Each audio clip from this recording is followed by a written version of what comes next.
everyone. This is Caitlin. And this is Lacey and Silas. And this is Women in the Trailer Industry.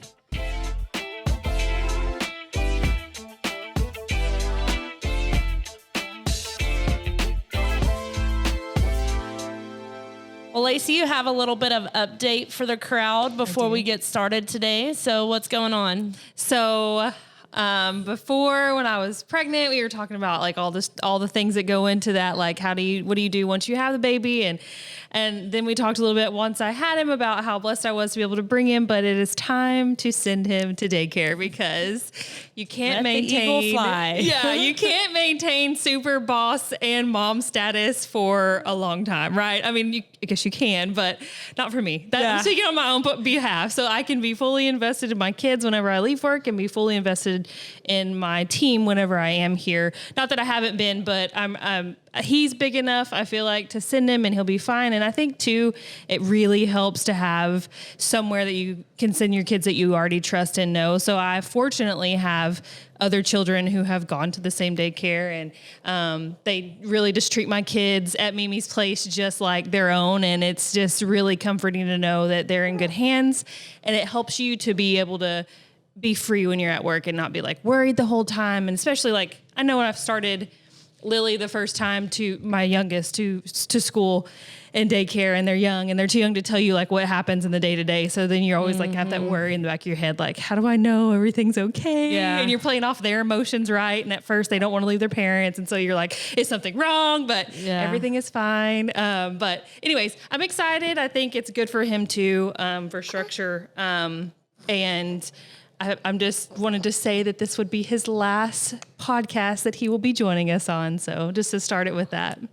Well, we'll miss him. I know I haven't heard him much compared to ours. You know, they were fussing the whole time, but well, we had a lot more babies at that time too. We did. Yeah, we did. We had 3 at once. Yes, and that was enough. Yes, more than enough. For sure. I look back and I'm like, how did we survive those times? I don't even know. We just survived. Well, y'all did. I was kind of just watching. Like I had a kid that I just put in daycare. So. Yeah, I had yours at home, and you're like, yeah. For the couple of days that I came in, I saw y'all struggle. And it's a great struggle to have too. I mean, just to be able to have your kids and then have the opportunity to bring them until they get big enough where you feel comfortable for them to go. And so for me, definitely. And this has kind of turned into its own thing, but we'll continue. It's definitely hard for me to concentrate at work with them.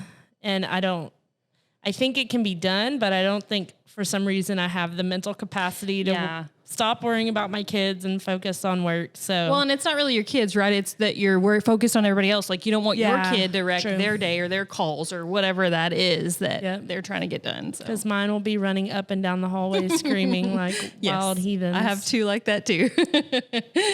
Yeah. And you made a good point, going home and disconnecting. And I realized the other night, like, how do you even do that? It's hard. Specifically the last month, like, have struggled with the disconnecting. And like, even last night, my husband was like, do you have to constantly be doing something? And I'm like, yeah, I kind of feel like I do, like I can't just freaking stop and lay down. Yes. And so trying to navigate that right now. So that's a little random, but it is, but that's life. I feel like we try to keep it transparent and tell you guys where we are in life, because I know very well that there's other women out there that are at the same point or they're going to be, and just to know, like, we're feeling it with you and we're walking through it with you and you're not alone, Yeah. So he is mean mugging. No, he's my number 3. So maybe you going to talk or move the mic? Yeah. So maybe I won't cry whenever I drop him off, but you definitely will. Yeah. Luckily he's only 5 minutes away from me, so it's all good, but go visit him. Yes. Well, I don't know if we're going to cut that one off and make that its own episode or not, but we'll go into the one we were talking about. How long was that? So too short to make it too short. Yeah. Okay. So we'll go into what we were going to talk about today, and that is having an all hands meeting, what that looks like, the importance of that for your organization, and then the struggles and the remote and in-house person work environments in the modern age where you can go out in the world and get anybody who you need for the skill set you want. So tell me a little bit about what you learned and some things you can throw out there for everyone. Okay. So what we learned, and I feel like we learn every time we have a meeting where we have the whole company together. Every time we get a little better. Every time we think okay, next time I'm going to get it, do it this way and it's going to be great. And then you get there and you're like, all right, next time I'm going to do it this way. Yeah. It's going to be great. So I feel like we learn every time. I think we should really just speak first on what the importance of an all hands meeting is. So tell us what the importance is first, and then we'll talk about. So specifically for our organization, the importance was, it's a time to really get aligned on the vision. They say repeat yourself 7 times. I know we feel like we repeat ourselves a lot more than that, but it's interesting how everyone's perception of what you're saying is. And I hear it all the time, and it just blows my mind because I'm like, that is not what is said. Exactly. Yeah. There is a reason why you say it 7 times for people to get it right. Yeah, that's exactly it. Because I'm like, I didn't even say that, but okay, we're going to go with it and just kind of repeat ourselves again, but really get aligned on your vision, what everyone's purpose is of coming to work every day, and then, what they're working towards in their own financial, and personal life. So really getting aligned on all of that, and then maybe just a little bit of coaching too and training while you have everybody there. But alignment. And not only that, but rocks what everyone will be working on the next quarter, and then maybe decisions that were made in the company so that everyone's aware of things we will be doing that we may have said that we weren't doing, and vice versa, where things we won't be doing that we said we were. So also, just as it goes, a lot of people, I know he's making me turn him around, so sorry for the sting face. But a lot of people move in and move out. And in that time, the last time we had our company conference, we were we had, 10 less people than we have right now, or new people, new faces. So they hadn't even been introduced to some. They are now via one-on-one, but not with the company setting. So that's really important too, is to remember, you have all these new faces, and while you talk to them one-on-one, it really reiterates it when you have a company meeting that's like, hey, this is where we are. We're going to align on our goals. This is where we want to be. This is what we did.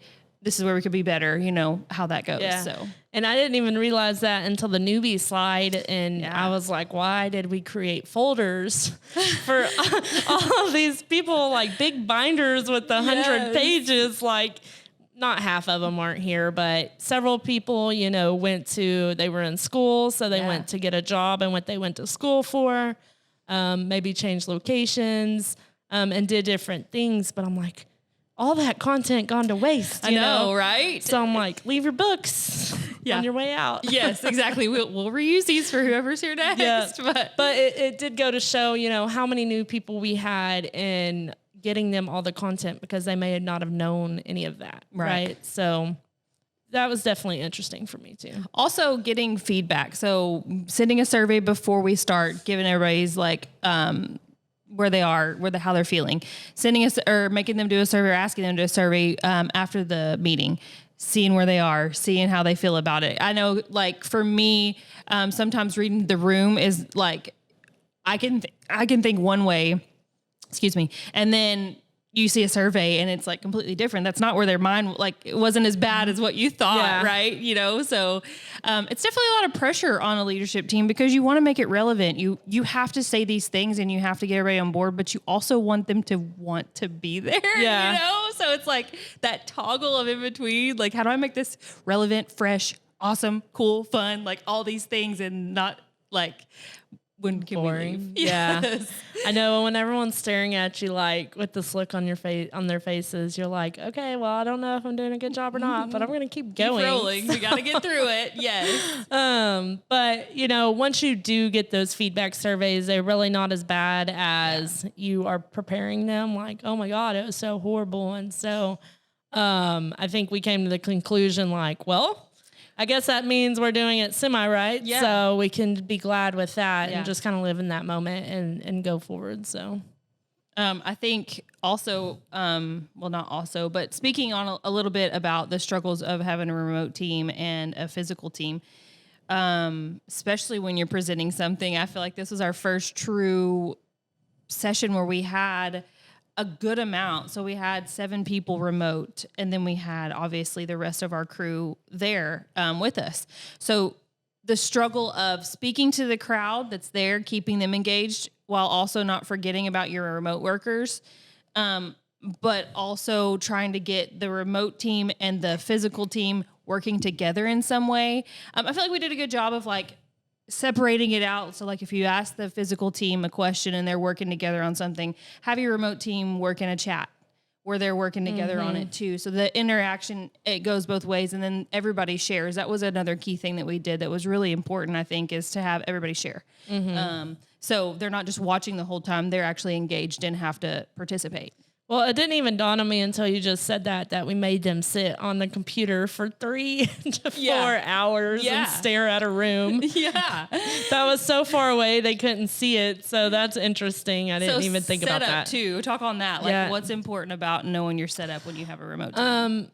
For setup, it always ends up, in my experience, you envision it one way and then it happens another. And that can happen for a lot of reasons. One reason is maybe you don't know the setup the place you're going to has to be able to accommodate what you're trying to do. So for me, I wanted the presenter shown, but I also wanted the room shown, but I also needed the Google Slides to work. Right. And I also needed them to be heard, but then I also needed all of this to be recorded at the same time for maybe content use or something at a later use.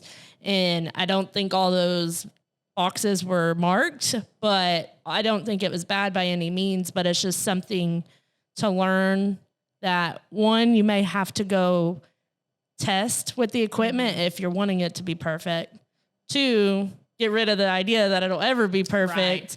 And then 3, just really trying to be clear about what you want. And then if you'll be doing it at the same place for several times, then a better setup for the next time. And so just to continually try to improve at that. For sure. And I think with the main goal of engagement and being able to get your point across. So making sure that your setup is and tested for that goal to be achieved. So whether stuff's going to happen and it's not going to be perfect, right? But for you to make sure that everybody on the team is just as receptive, or has the opportunity to be just as receptive with your setup, with your where you stand in the room. Like, can you be heard? Can you be seen? And all those things are good to think about before. And I mean, we get better. Like I said, we get better every time. Yep. We'll know for next time. This was our first time with this remote team, so I mean, it's just like awesome in itself that we have a remote team that is, I hit it on in our meeting, but like if you have the ability to have a remote team, obviously there's positions that you can't, like a fulfillment position, but there are some that you can. And to be able to reach that skill no matter where they are, and to be able to put that into your company and funnel it into your company is just so awesome in this day and age, and like technology and what we can offer to be able to boost ourselves and not be limited to our region or whatever that might be for skill. So for sure. Another important thing is, send the slide deck. Yeah. Send the pamphlets, send the everything you're giving to the in-person team. Because when you do break for those moments, the remote team's like, okay, what am I supposed to be looking at? Yeah. What are you referencing? Yeah. And that didn't even dawn on me personally. So me either. I'm like, that would have been nice. Yeah. Like send everything, even down to the links in your slides, because as we found out, sometimes audio is not going to work for that. So, or the slide deck, so that they had all that. So, well, I guess the slide deck would have it. So and the link. Yeah. But. So, yep, definitely that for sure. Yeah. If nothing else. So that they have a way to follow what you're talking about instead of just relying on a recording, because then they could have had the presentation on the other screen and been able to follow. So good stuff learned there. Yeah.